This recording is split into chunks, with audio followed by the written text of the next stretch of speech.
मेष राशि के लिए केतु महाराज का गोचर मघा नक्षत्र में क्या रिजल्ट देने वाला है, उसके लिए हम इस वीडियो पर आए हैं। देखिए, सबसे पहले ये चेक करते हैं कि 29 मार्च से ये आपके कौन से भाव में गोचर कर रहे हैं। ये आपके पंचम भाव में गोचर ऑलरेडी गोचररत है, बट पंचम भाव में एक नक्षत्र पड़ रहा होगा मघा, उसके अंदर गोचर कर रहे हैं। और बहुत इंटरेस्टिंग बात यह है कि मघा नक्षत्र के स्वामी भी केतु महाराज ही होते हैं। तो अगर आपका नक्षत्र जो है वो अश्विनी है तो ऑलरेडी ये आपके लग्न को और थोड़ा स्ट्रॉन्ग बनाने वाला है आने वाले समय में। भरणी है तो भी ये आपके लिए बहुत फेवरेबल रहने वाला है। और लीस्ट जो है, अगर आपका नक्षत्र जो है वो कृतिका आ रहा है तो कहीं ना कहीं वो आपके लिए प्रॉब्लम कर सकता है, क्योंकि वो वध तारा के अंदर ये केतु महाराज का गोचर होने वाला है। तो अब सबसे पहले देख लेते हैं कि मघा नक्षत्र आपके पंचम भाव में क्या क्या चीजें शो करेगा। पंचम भाव से हम बेसिकली देखते हैं हमारे रोमांस को, हमारे प्रोजेनी को, बाल बच्चों को। और केतु महाराज मघा नक्षत्र के अंदर एक स्पेशल क्वालिटी लेके आते हैं। देखिए, मघा नक्षत्र जो है वो एक थ्रोन यानी कि रॉयल थ्रोन का एक नक्षत्र है। तो इस नक्षत्र के अंदर जन्मे लोग भी बहुत रॉयल होते हैं, काफी चीजों को जो है वो रॉयल्टी के साथ करते हैं। अब जब भी केतु जैसा प्लेनेट यानी कि ऑलरेडी ये खुद के नक्षत्र में आए, तो देखिए यहाँ पर केतु एक हेडलेस प्लेनेट है, इसके पास सर नहीं होता, यानी कि एक बहुत भयंकर इंट्यूटिव एबिलिटी आपकी जो है क्रिएटिविटी के साथ जुड़ने वाली है। क्रिएटिविटी क्यों मैं यहाँ पे बोल रहा हूँ, क्योंकि यहाँ पर पंचम भाव से हम क्रिएटिविटी देखते हैं, रोमांस को देखते हैं। तो आपका इंट्यूशन जो है आपके रोमांटिक रिलेशनशिप्स को थोड़ा सा इन्फ्लुएंस करेगा इस पीरियड में। आप इंट्यूटिव अगर आप चलेंगे अपने रोमांटिक रिलेशनशिप्स में, अगर आपकी शादी नहीं हुई तो आपको बहुत अच्छा रिजल्ट इस समय में देखने को मिलेगा।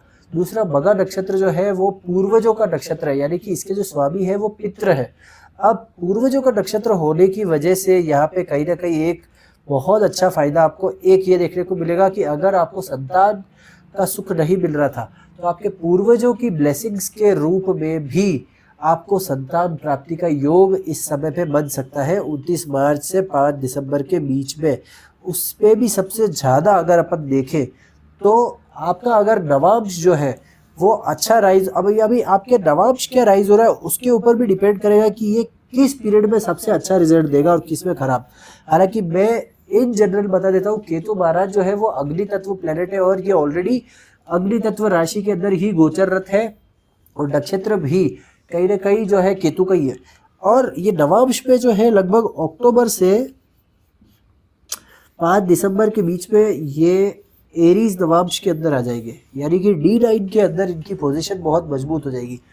तब भी ये आपको बहुत अच्छे रिजल्ट देने के लिए सक्षम हो जाएंगे। अब दूसरी बात, ये और किस लाइफ के एरिया में आपको इम्पैक्ट आने वाला है। देखिए, ये अपनी पंचम दृष्टि से एक तो यहाँ पर देख रहे हैं 9वें भाव को, तो धर्म के स्तर पे, हायर लर्निंग के स्तर पे आपको कोई ना कोई इंट्यूटिव एबिलिटीज ये देंगे इस पीरियड में। ठीक है, ये सब कुछ by the blessings of your पितृ, यानी कि पितरों के द्वारा ही हो रहा होगा। कहीं ना कहीं आपके पूर्व कर्म अच्छे रहे या आपने अपने जो एंसेस्टर्स हैं उनकी सेवा अच्छे से की है आपके लीनिएज में आपके लोगों ने, तो आपको ये अच्छा रिजल्ट देंगे। दूसरा, केतु का दृष्टि लगन पे भी पड़ रहा है, तो कहीं ना कहीं इस पीरियड में पॉजिटिव भी रिजल्ट दे सकता है, नेगेटिव भी दे सकता है। पॉजिटिव ये रिजल्ट देगा कि आपको इंट्यूटिव बना सकता है, इंटेलेक्ट शार्प हो सकता है आपका, कहीं ना कहीं आप जो है लाइफ पर्पस को फाइंड करने के लिए निकलेंगे। बट अगर आप अपनी लाइफ में बहुत ज़्यादा मटीरियलिस्टिक है, दुनिया में पैसा ही ढूंढ रहे हैं, तो ये गोचर लग्न के हिसाब से फेवरेबल नहीं है, क्योंकि ये यहाँ पे आपको कंफ्यूजन वाली स्टेट में डाल सकता है। हालांकि अगर आप भक्ति में है, आध्यात्म में है और कोई ना कोई गूढ़ विद्याओं का अध्ययन अगर आप करते हैं, तो ये जो गोचर है आपको बहुत अच्छा रिजल्ट देगा। इस समय में आपको और ज़्यादा इंटरेस्ट डेवलप कराएगा गूढ़ विद्याओं में और अच्छा फल भी देगा।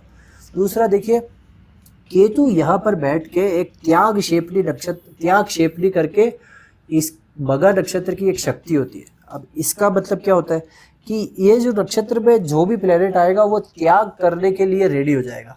मतलब कि कहीं ना कहीं आप जो है अपनी प्रोजेनी के लिए यहाँ पर त्याग करेंगे कुछ ना कुछ, फॉर द बेटर वेलफेयर, या फिर अपने रोमांटिक रिलेशनशिप के लिए, जिससे भी आपकी प्रेमिका प्रेमी है उसके लिए आप त्याग करना प्रेफर करेंगे।